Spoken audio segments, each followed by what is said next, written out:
Hi guys, this is Gene Jensen with BassResource.com. About 3 months ago, somebody on my YouTube channel asked if I would do a video on how to read some of the less expensive fish finders that you find on the market, and I'm really not as confident as I wish I was on how to teach it. So I called a good friend of mine by the name of Keith Bassett, and he's sitting right over here, and I forgot my tripod today, so let's get some good light. And Keith's gonna show us how to read some of these less expensive Lowrances. He goes around the state and teaches classes on how to read them and about how to read all the different sizes and all the different models that Lowrance has. So I'm gonna turn the time over to him and we'll see what happens from there. All right, thank you, Gene. Like I said, there's a request to discuss how to read one of the lesser expensive depth finders. It's a lot similar to the ones that are on the higher end market, but what we're going to look at is different things from identifying what a fish is on your screen to identifying a hard structure such as rocks or stumps and even some brush piles.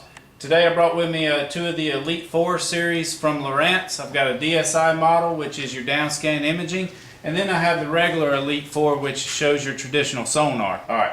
If we want to look at our traditional sonar here first, which is in color, everybody remembers the old chronograph ones that we have. Now we've got them in color. If you look here, you see all these arches right here and up on the screen from the 20 foot down.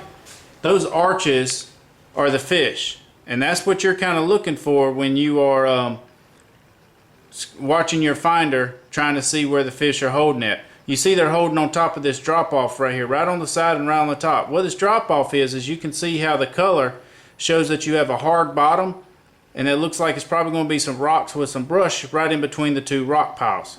So that's what's attracting the fish to that particular area. Alright, right here, as we came on across, we see that we have fish holding on both sides of these two stumps or trees. On the traditional sonar, it's a little harder to be able to differentiate between a stump and a tree, but when we move to the DSI version, we'll be able to see those a lot clearer. Okay? And as we're coming across here, we see that we've got a drop-off with some brush pile sitting right on the edge of the drop-off, and then we got fish hanging on both sides of it.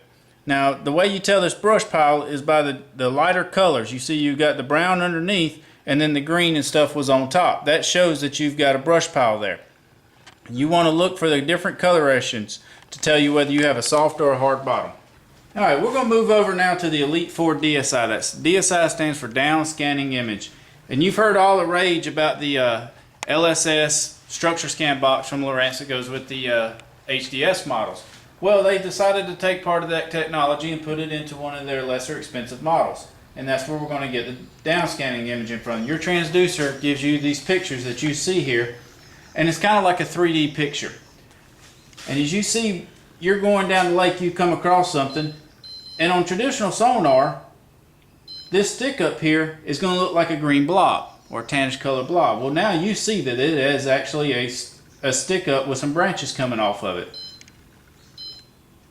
And we're going to come on down, and we're going down the lake and we're looking at stuff, and we see that we've got a tree, and on top of that tree is some bait fish.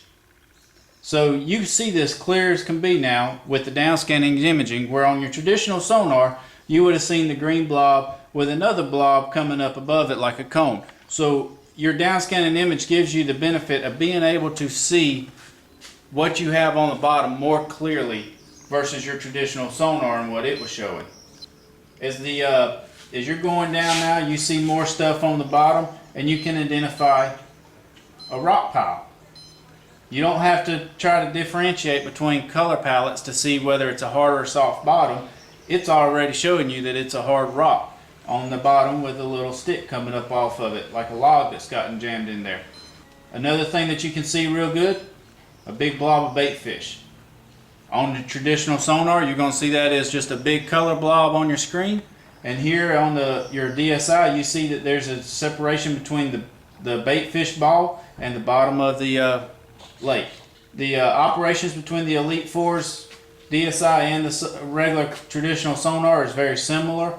They both have GPS mapping capabilities. They both have split screen capabilities to where you can have your map and your sonar on the page at the same time. You can also pull up just a map screen if that's all you want. If you're running off a compass, you can just pull up your compass there and you can follow your compass trail. One great thing about these Elite series is they're very simple to use. It doesn't take a whole lot to figure out how to navigate between your pages. You got a little page button on here, and then you just got to follow the screen to see the arrow to show you what page that you're going to look at. If I want a split screen between my sonar and my map, it tells me to push the down button. I push the down button, and I've got my map and my sonar up there. If I want to just look at a map of where I'm at, I pull up my map. If I want to zoom into an area, all I got to do is keep zooming in with my plus button, and I can go all the way in, and I can get the contours of the lake on here. You go into your menu settings that you can do just like your bigger units. You can set up routes and trails and follow yourself around of where you've been and where you want to go. They're very simple to use.